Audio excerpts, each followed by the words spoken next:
Good evening, everyone. Today we will be hosting the daily debate as usual at 8 p.m. IST. We have Abhishek, Sarah, Pranat, and Ananya with us today. Our motion is this House believes that streaming services should invest more in local language content to celebrate linguistic diversity. In the proposition, we have Abhishek and Sarah, and in the opposition, we have Pranath and Ananya. We'll start with the proposition, 3 minutes per person. Abhishek, if you can start.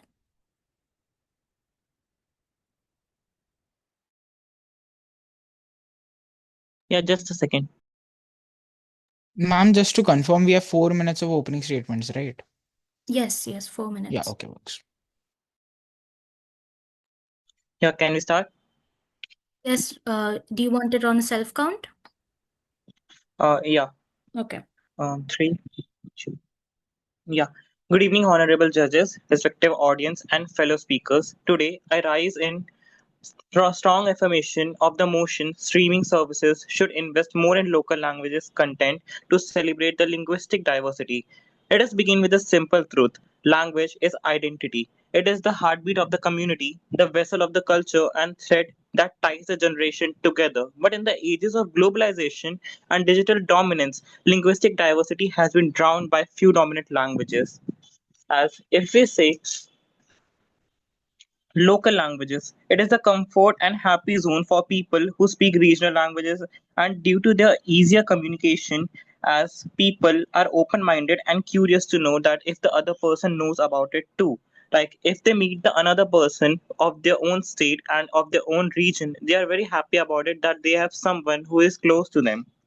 As we can say that 25% of the tribal youth in cities have no knowledge of their own mother language, as 0.1% of the first Indians have of the Indians has English their first languages, and only up to 10% speak English as the second language. As 2017 to 2022 suggests that approximate 180 to 220 million of adults are illiterate in today's world in India. As we say that today's Gen Z or kids don't understand that people should be known about their roots, as about over 2000 languages have been extant in this modern world today. So I agree to the policy that government and streaming services should invest more in local languages, as many streaming houses have done so to make the films in Malayalam, Tamil, etc. As people are more comfortable in that way. Due to the language barrier, if a film or a web series is in Hindi, the South person who is only addicted to, or we can say who only uses the Malayalam or Tamil and English language as well, they don't understand they don't understand Hindi. As my own experiences say that the South people understand Hindi, but in a lower way. As we can say that they wouldn't understand who speaks Tamil or etc. languages in South, or like the person who speaks Gujarati or Rajasthani wouldn't be able to understand as much as film in English. But it could be happen that the person who haven't studied English may face problems. So as India is a diverse country, and it has a so vast we can say like so vast religious contentment, as well as like we can say vast of languages, so we should definitely spend on on regional languages use, as like in today's world that people are on most of them have like lost their identity, or we can say have like not know only about their roots. Yeah, thank you. Thank you, Abhishek. If we can have from the opposition, Pranath. I'm audible, right? Yes? Yes, you're audible. Yeah. I'll start on my self count of 3, 2, one. Ma'am, when we are talking about promoting linguistic diversity through streaming content, we need to be very clear. Are we preserving languages, or are we throwing money at screens and hoping it counts as a culture? Because according to UNESCO Atlas of World Languages, nearly 200 languages in India alone are critically endangered. But the concerning part is that most of them aren't disappearing because they weren't on Netflix. They are disappearing because they were never taught in schools, never used in government, and never supported by state policy. Now suddenly the proposition says that the solution is web series. Ma'am, I'm completely against this motion. Let's look at one of the biggest streaming platforms in the world, Netflix. In the 2023 inclusion report, they showed a 30% increase in local language productions. But here's the issue: viewership for most of the shows didn't cross 5% completion rate. That means users started watching and stopped midway. And this wasn't just the case in India. The pattern repeated across countries with low digital literacy. So what are we doing here? Are we asking platforms to celebrate diversity, or are we telling them to waste money on content that most people aren't even watching? Ma'am, if we are serious about linguistic protection, we should be talking about education first. The UN SDG Gold 4 clearly emphasizes mother tongue based education for foundational learning. Not a single clause mentions private OTT platforms as the vehicle for language protection. So when the opposition says the this motion will preserve identity, it's honestly misleading and a completely false argument. Languages don't disappear because they weren't dubbed. They disappear because children stopped learning them, because textbooks stopped printing them, and because governments quietly let them die. Another issue, ma'am, is infrastructure. According to the World Bank's digital inclusion report, over 45% of rural Indian households still lacked stable internet connection. So let's just pause here and be logical. Even if we make content in 20 regional languages, who is watching it? Not the people it's meant for, because they are still trying to get a signal. That's the blunder in the proposition argument, ma'am. They are proposing a solution that doesn't reach the victim. Now, ma'am, another surprising issue is how this motion assumes that streaming services are responsible for cultural survival. But according to Indian government's national translation mission under the Bhashani initiatives, the focus is on AI-based tools, software localization, and public access, not entertainment. So even if the government understands that language survival starts with digital tools, community outreach, and education, then what exactly are we doing here? Pushing content no one asked for and calling it a diversity. Ma'am, the solutions are very simple. Firstly, governments should improve digital access and actually invest in community level language education. Secondly, platforms should be allowed to offer multilingual supports, subtitles, and dubbing, but not to be forced to carry the full burden of preservation. And thirdly, we need to stop confusing celebration with obligation. If linguistic heritage is so important, let the state fund documentaries, run scholarships for regional creators, and equip local schools. But expecting a private company to revive languages using thriller dramas and web series, that's not preservation, ma'am. That's PR. Finally, ma'am, I'll say this: it is not the job of a film platform to fix what education ministries, linguistic boards, and cultural departments have failed at for decades. We support diversity, but this motion puts the responsibility in the wrong hands. Thank you. Thank you so much.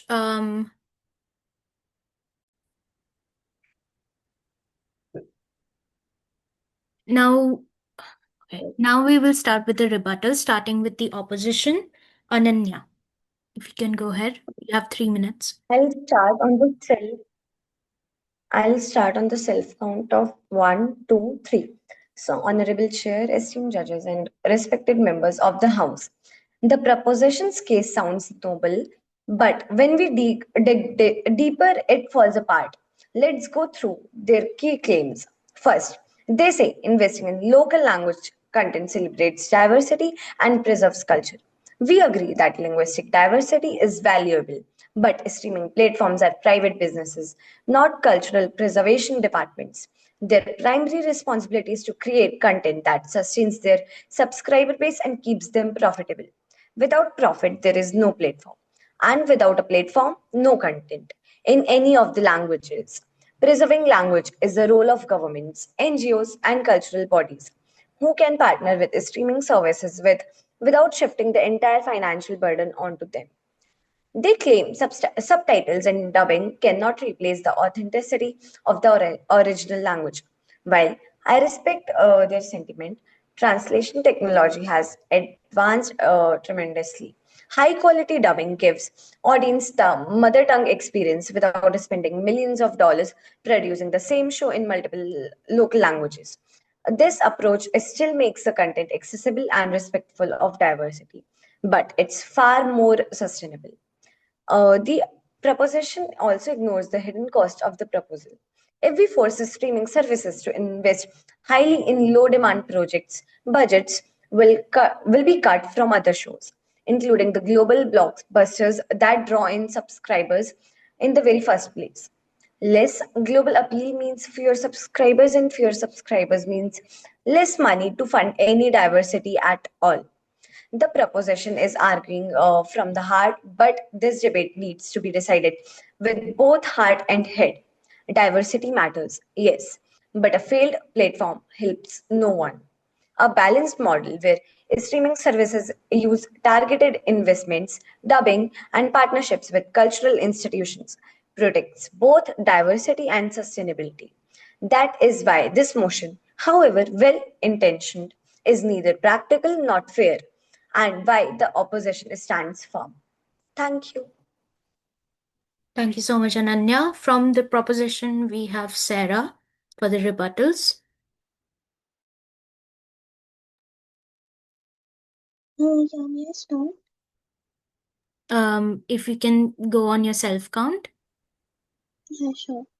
I go on a self count of 3, 2, 1. But this argument overlooks the reality that investing in local languages is not charity, it's smart business. It's like Squid Game in Korea or Money Heist in Spanish prove that local languages shows can attract massive global audience and local subscribers, often at lower production cost than that of Hollywood scale blockbusters. Diversity here is not a burden, it's a proven growth strategy. The opposition argues we can simply use language as a vehicle for goods. It carries cultural humor, rhythm, and identity. But local markets are not niche. India alone has 20 major languages, Africa has hundreds, Southeast Asia, Latin America, the Middle East has several audiences which consist of several languages.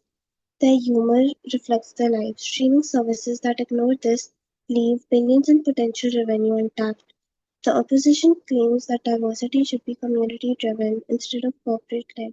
Communities often lack the resources to produce and distribute content at a global scale. Streaming services should have the reach, technology, and funding to bring these stories to the world stage. And with that power comes the responsibility to do so. Investing in local languages content is not about celebrating diversity, it's about unlocking new audiences, producing authentic storytelling, and ensuring that the streaming industries reflect the world's true richness of languages and culture. That is both good ethics and good economics.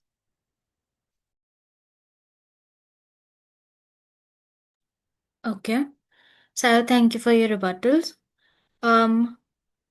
Now we will start with the Q&A round as discussed before. We'll start with the proposition.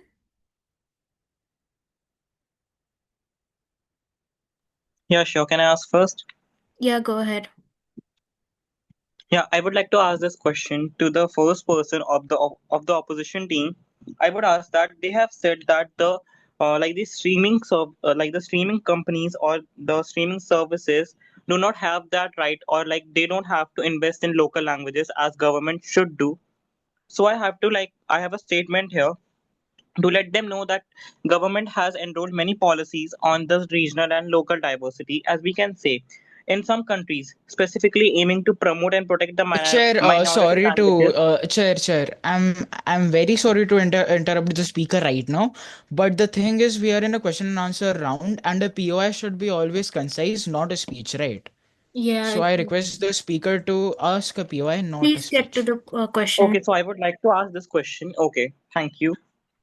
I would like to ask this question, that is it the only government's aim to improve the local languages and the diversity? Doesn't the streaming services have their own rights as well, or like they have the full right that they can promote any languages or whichever they want, and everything is not an entertainment, and entertainment is a part of life, that if they create this such a in different languages, it may help many people. Opposition. Could you please repeat your the middle and the last point? No, I would like to ask the question that is it the only government's role to improve the local language barrier, or it is the like we can say the streaming services also have that right that they can introduce many regional languages as they can also give a perfection in that. Why do only government has that right?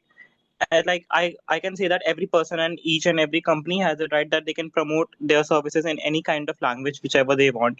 I think the question is understood. Pranath or Ananya? Yeah, okay. Wait. I will start answering in three, two, one. Okay, first of all, sir, the question isn't whether streaming can help. The question is who is responsible for preserving a language, right? So when we talk about the government's the thing which government does, for example, let's not take a specific government. Let's take the whole UN, right? Now the UN's International Decade of Indigenous Languages clearly states that the primary responsibility lies with the state through education, documentation, teacher training, and mother tongue literacy.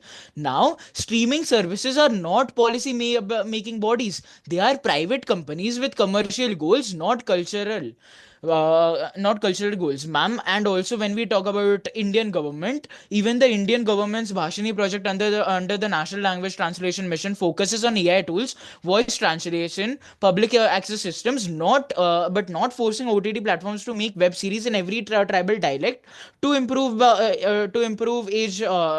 language barrier, right? As your question suggested. And nextly, when we talk about and nextly when we talk about like the OTT platforms, right, sir, they are like what improving the language barrier, sorry, they are reducing the language barrier. For example, most OTT platforms already offer subtitles and audio tracks in up to 11 Indian languages, if we are taking the example of India.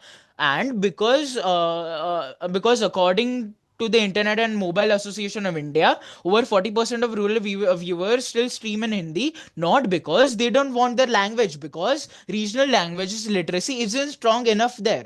Okay, so the solution which is here right now, which I'm trying to say through my speeches and right now, and also in my answer, is that the state should improve education, training creators, and offering dubbing and subtitles smartly.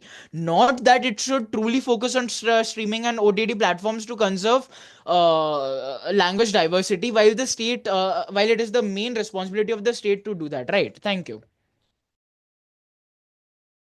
Thank you, Pranath. If the opposition has any questions, please go ahead. I do. Okay. Okay, so again, I would like to ask my question again to the first speaker of the proposition. Sir, in your speech, you mentioned that 25% of urban tribal populations no longer know their own language, right? But isn't that a direct failure of state schooling, community outreach, and urban uh, assimilation policy, right? Because if someone never learned a language in the first place, how is exactly a TV going to help, or the streaming platforms? Because that issue is directly related to state and the country. Okay, so I would like to answer this question. As you have said that I have stated that 25% of the tribal youth in cities have no knowledge of their own mother tongue. Okay, so is it the only responsibility of the government to ensure that they learn their own mother tongue? Many people in India, or like we can say, like many of the parents in India, today's world as well, they see like they want their child to speak in English or like any other foreign country languages, but they don't even see their own mother tongue. So that's why the people are also facing that they are not able to learn their own mother root tongue their own mother tongue language. As we can say, like Netflix or Amazon or any kind of web series can help them. I'm not saying that it has to be, but they are helping throughout it, that they're providing in many languages, like different kind of web series in many kind of languages, so which can help them. And it is not only the responsibility of the government is doing its own work. It has many policies, as it is also recovering, like they have also mentioned many kind of books. They have mentioned like different kind of languages in school as well, as like we can see in India. In many schools there is Japanese as well. In many schools there are Sanskrit, French, in Hindi as well. And the government, lastly, is investing a lot in regional languages newspaper as well. Thank you. Follow up. Go ahead. Sir, when you mentioned that government is already implementing various schemes, etc., right? So why are you mentioning in your own speech that 25% of urban tribal populations no longer know their own language, right? So isn't this showing that government's own schemes are failing to reduce the language barrier? And then doesn't so isn't this good that you are, rather than blaming the government for this, you are telling that private companies should improve the to reduce the language barrier, right? No, I would like to answer that question as like you are saying that I'm implementing this question on government. So I'm not implementing this question on government. Many of the people or like many of the parents want their child to learn English or like speak in English to show their like that they are really high class, if we can use this word as well. And like we can say the government is doing their work. I'm not saying that the government is not doing their work. Government has many policies as I've told you earlier. So government cannot like go to person that like you have to do this do that. It is the person's personal choice, but according to the data, 25% people don't know their mother language. As like we can say in south, people are not interested in learning Hindi. They are only interested in communicating within their own languages. So like we can say that web series or these things, if they are made in the several languages, which can help people, as like it can also entertain and make people feel good that they are using their own terms. I wanna follow up to Abhishek. Can I? Go ahead, Ananya. All right. So I just want to mention that there are hundreds of languages across the world. So if a OTT platform or if a private company is particularly making web series and stuff in a particular regional language, they can maximally do it with 20, or let's just consider the maximum number should be 50.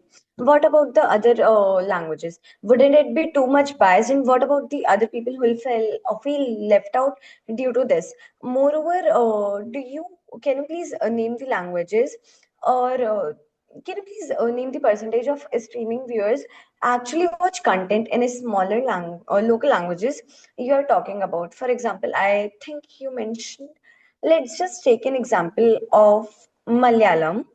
No, let's just take example of Gujarati or something. If a web series is recreated or something in a particular local language of Gujarat, let's say Gujarati, there is going to be a less number of viewers on that particular stream, making it difficult for people to get, making it difficult for the web series or the companies to get the investment, as well as making the other languages feel left out, feel low, if because a OTT platform, a private company cannot recreate a particular web series in all the languages possible in or present in the earth. Okay, chair, uh, can I say something? Is there a follow-up? No. I just need to summarize Ananya's question and just add one point to it, I think because Ananya asked a question. I think she gave a follow-up, if I'm not wrong. yeah, regarding that follow up, I just need to add one more thing, just one stat. Please keep it concise. Go ahead. Definitely. Okay. Sir Abhishek, do you understand Ananya's question, right? Yeah. Okay, sir. Since you have understood Ananya's question, first let me give you a fact. Right, since your previous answer consists that you stated that that people from the south like to communicate in their own language. Right, they would only understand their own language, not Hindi, etc. Right, but according to Statista 2023, over 70% of Indian OTT content consumption is still in Hindi, Tamil, Telugu, and Malayalam. Local languages like Sanatali, Manipuri, or Dogri form less than 1.5% of streaming data. So why do you think that? So how do you justify spending crores making content in a language that its own speakers no longer use? Since the point you mentioned that the local people like to communicate in their own language, right? But data shows otherwise. How do you justify this contradiction? Before Okay, Sarah just left. If she joins back again, then we'll see. But Abhishek, do you want to answer that? Yeah, sure. As they have said that, like for example, Gujarat or etc. The question I would like to answer that first of all, people feel comfortable in their own languages as well, as they want the films to be in their languages. As you have said, like South people, if we talk about them, they first of all use their first or second language as English and their own languages as third, or we can say that. That third, or like many of them use their languages as first, and like they also like to see the films in Malayalam or like Tamil, as according to the data.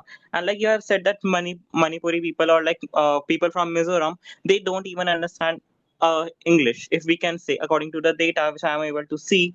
They are able to understand, but but a little group of them. And Hindi, as it is like used widely in India, but some of the people are still in today's data are not able to understand Hindi, which also create a language barrier, we can say. Like if we are saying something in Hindi and they understand the thing in their own languages, which can create a ruckus, we can say.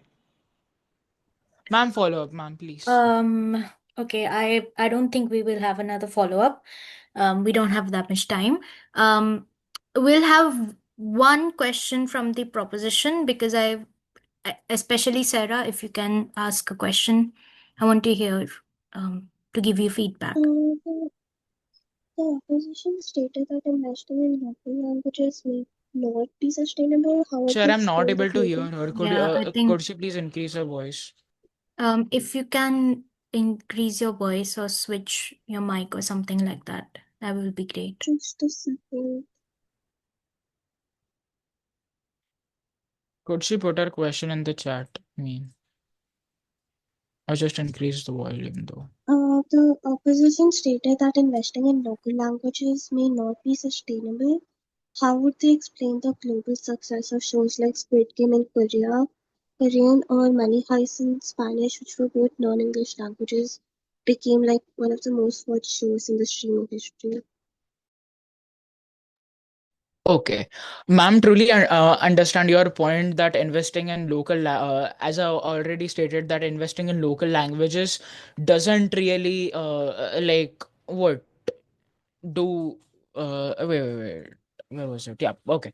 Okay, let me just frame my answer again, right? Since you mentioned that investing in local languages, as already mentioned, that investing in local languages is not good and people don't watch them, right? Regarding your second question, that shows like Squid Game in Korea, right? Ma'am, we need to clearly understand that Korea in Korea, people speak Korean, right? So obviously, the shows which are conducted in their own language, they would watch it. For example, if we take India, majority of the people watch Indian films, right? That's the reason why they are successful. Same goes with Korea. Same goes with other shows which you mentioned. But regarding according to statistics which I already mentioned, that Statista 2023, over 70% of Indian OTT content consumption is still in Hindi, Tamil, Telugu, and Malayalam, right? So these are the local languages in India, and that's why the local OTT are successful, right? But when we are talking about other local languages like Sanatali, Manipuri, or Dogri, there people form less than 1.5% of streaming data. So, regarding this, also answer that I would like to ask my second question to the first speaker, right? He mentioned, wait, sorry, yeah. He mentioned that local people are comfortable with their own language. Sir, then how is your teammate, Sarah? How is your teammate justifying that languages like Sanatali, Manipuri, or Dogri form less than 1.5% of the streaming data? And this is actual facts, and the opposition and your teammate still didn't mention even a single fact to support his argument, right? And yep, I believe I have answered your question. Can you please repeat the question? This was an answer, sir.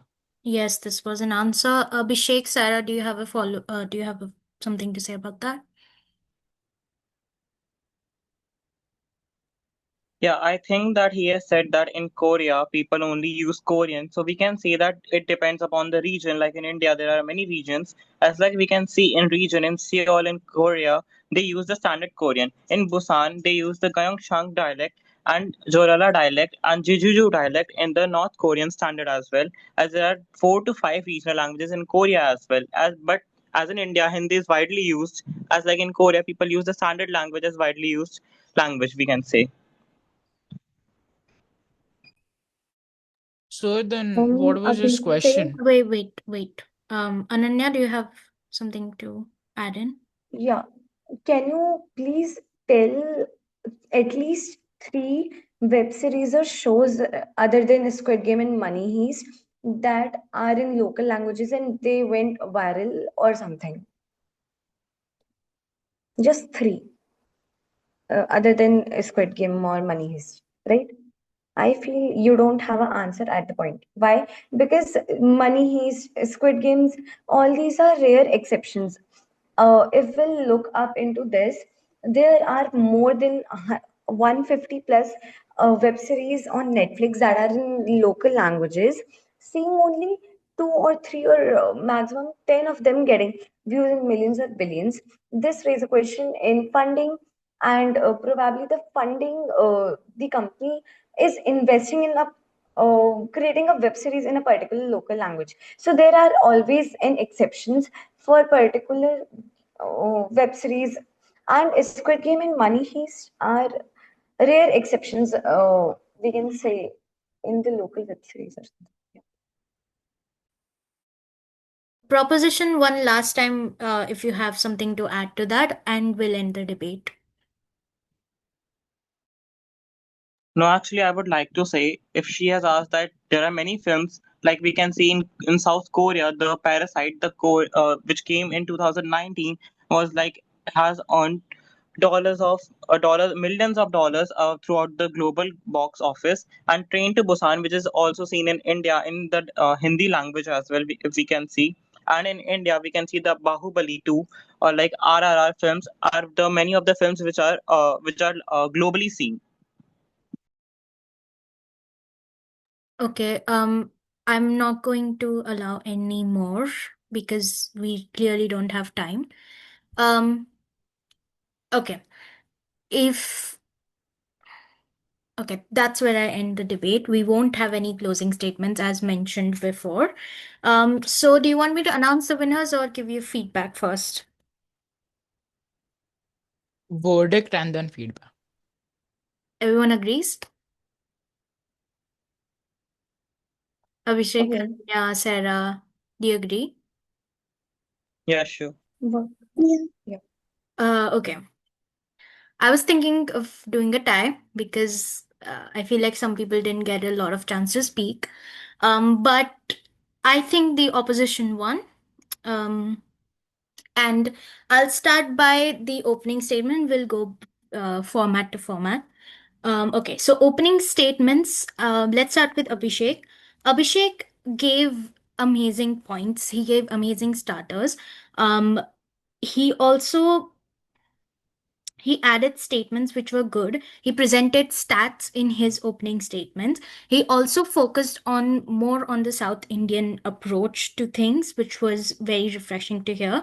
He also conquered the emotional aspects that people go through because of language barriers and stuff like that. And he had a good closing or good conclusion in his opening statement, which was very nice. Pranath, from the opposition, had great research in his opening statements. He shifted the focus of a cultural importance on companies to the AI focus of the companies. He highlighted that point, which was very important as well.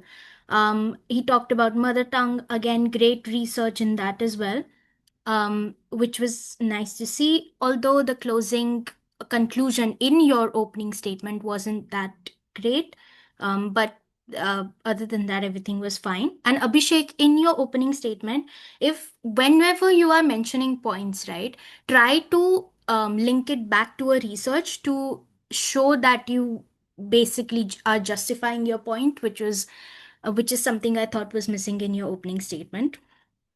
Okay, so then I'll move to the rebuttals. Any questions, Pranad or Abhishek, on that feedback on your opening statements? No, works. No, thank you. Okay, let's go to the rebuttals. Ananya went first in the rebuttals. She also, again, the one thing that I liked about the opposition, that they were consistent with their point of the focus of a company is profit, not the cultural values, which is something that was consistent in your argument. They also basically highlighted a company's financial burdens. Again, the tech advancement was consistent in your argument in the rebuttals as well. Sustainable, which was a good point. The hidden costs, again, financial burdens. And then good, it was very good points. If the only thing that was missing in your rebuttals, Ananya, again, if we could add some research to justify your points. The points framed were very good. Okay, that's fine. So that was amazing. Rebuttals, Sarah, you basically highlighted the massive audience that regional languages have. Blockbusters, it carries a cultural identity. It has, you highlighted the global approach, which was something in the proposition that was consistent. And the humor and the more revenue that regional languages bring in. That was good. And again, Sarah, in your rebuttals, if we could have some more research linked to your points, that would be great. That was something missing. The Q&A went well. I think the opposition did fairly better in the Q&A. Try to, when you ask questions, try to keep it concise. And the answers by the propositions were also good. The UN's role, private companies, commercial. When Pranath asked the question, for example, what about like in Pranath's questions, there were a lot of regional Indian focus. The proposition, one thing you could do in that was to address that and take it to a global approach. That is something that Sarah did as well in her Korean approach, which was amazing to hear. And yeah, that is basically my feedback. But I think in the question and answers, the opposition was very consistent in their answers and their focus, and that's why I think they won. Otherwise, it was going to be tie if there wasn't a question round. So that is my feedback. I hope you guys enjoyed. If you're happy with that feedback, or if you have any questions for me. Thank you so much. Yeah, Yeah. go ahead. Thank you so Ananya. much. Okay. Yeah. Abhishek, you okay? Yeah, it was a good debate. It was a good debate. Okay. If you guys like this, please join in again tomorrow. I hope that will be a great one as well. Okay. Thank you so much. Thank you.